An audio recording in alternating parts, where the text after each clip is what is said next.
Right, what I'm going to be doing today is removing the double passenger seat on a Mark 6 Transit. I believe the Mark 7's identical. Certainly the seats are identical, the footprint for them and the bolt holes are all the same. But yeah, it's not a difficult job, but you do need a special tool for it. I'll go through that in a moment. Now the special tool you need is a RIBE 11mm. RIBE 11. There are 4 of them on this chair, one on each corner, and because this is the double seat with the seat belt on it, there's another one there in the middle to give the seat the strength to hold 2 people with the seat belts on. And let's just go through this. This is the bit. I've got an adapter on this one, as you can see, but that goes, can't do this one-handed, goes in there, and that goes in there, and I don't know if you can see, that's nice and tight. Now on some websites it'll tell you that this is a Torx 50, a T50 bit. It's not. You might be able to get it off with a T50, but equally you might round it, and if you round this, I think you're in for a bit of bother. So that's why I actually paid about £8, £9 for this bit. Do the job properly, and then save myself having to cut or heat or tap or drill, you know, whatever. You snap one of these off or you round it off, it's going to be a complete pain in the neck, isn't it? Well, then, here we go then, the moment of truth for the front ones. These can be tight. No problem. That's that one loose.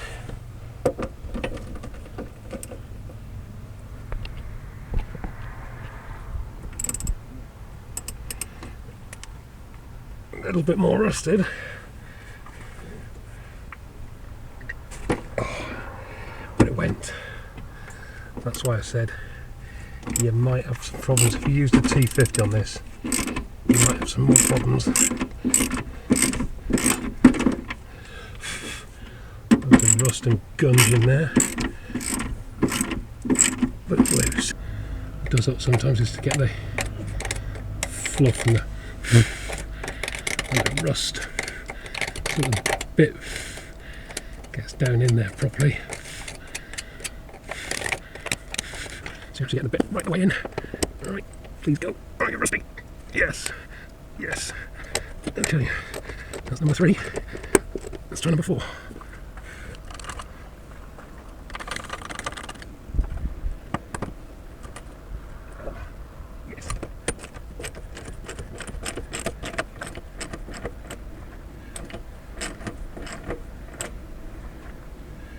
Right, that's 4 out of 5 loose. I think we're going to have a problem with this one. It feels very, very tight. Yeah, I'm going to have to come back to you on that one. Right, that was tight. Too tight for that. And there's a bolt head on the underside, and I wasn't sure whether it was captive or not. But I thought, right, let's get it turning. So I gave it a bit of a spray with WD-40. Trying again with this. Couldn't really get enough torque into it.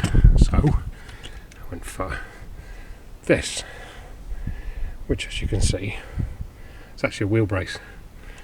Now, let's just pan back slightly. Now, you can see, with that, I wasn't asking, I was telling it. Took a bit of heaving on it, and I'm a big lad. But we got it, we cracked it. So yeah, the most difficult one you're going to have when you do this is that. Bear that in mind. Make sure you've got the right bit. If I hadn't used the right bit, it would have stripped, would have been knackered. And if I hadn't got this great big bar, I would no way have been able to put enough torque on it to get it to turn. That was tight.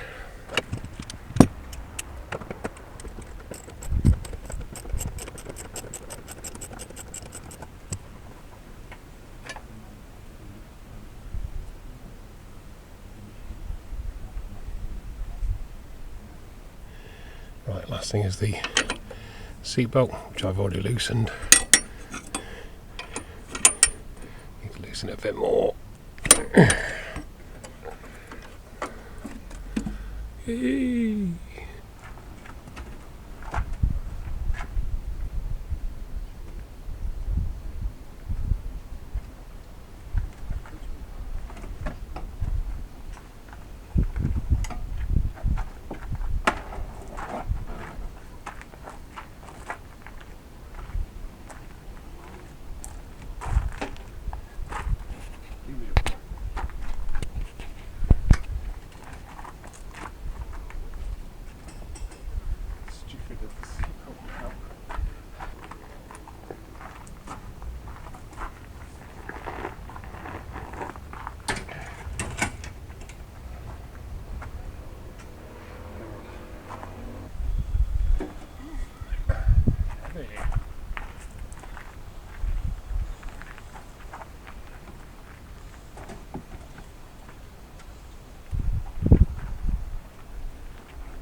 Bit of WD just to get them started.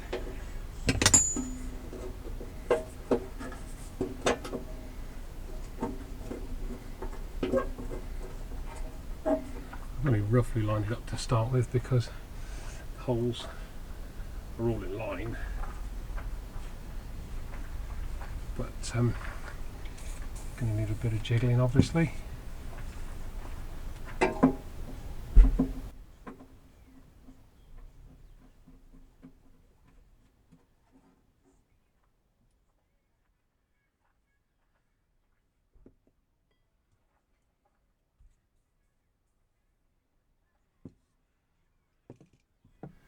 A little bit of a spray, never hurts to have a little bit of lubricant.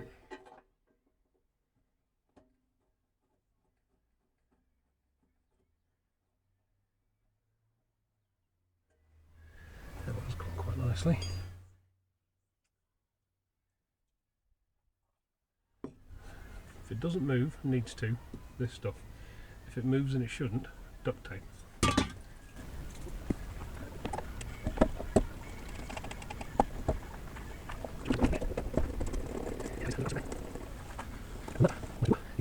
Yeah, so there's the back of it. It's slid forward at the moment, but you can see there's a load of storage underneath it. Nice little gap to nip through. And there it is. The other thing is, look how much higher it is than the other seat. Yeah, now I know this is rough. You know, mine's starting to go to the other side. But good seat cover for this. And I think we'll be good to go. At a fraction of the price. So, there we go. One single seat. Mounted. That's just reminded me. I need to put that in there to block that hole up. There you go, single seat. What you will find as well is the seat belt sits in a better place across the seat, so if you've got a passenger they're not getting strangled. Got the gap there now so I can scoot out, get into the back without having to go out into the rain or whatever, or if like it's a security situation, you know, I can get out of bed, get straight into the seat and drive away if necessary. Wanted one for a long time, wasn't prepared to pay 500 quid for one, and thought, well, you know, must be able to pick up a driver's seat while I'm in Spain, there's enough of them. You don't see many Ford Transits in France, so didn't figure we'd see many there. But came down here and had to have a bit of a hunt round, but yes, you can find them here. Paid €125 for this one, so I hope that's useful for everybody.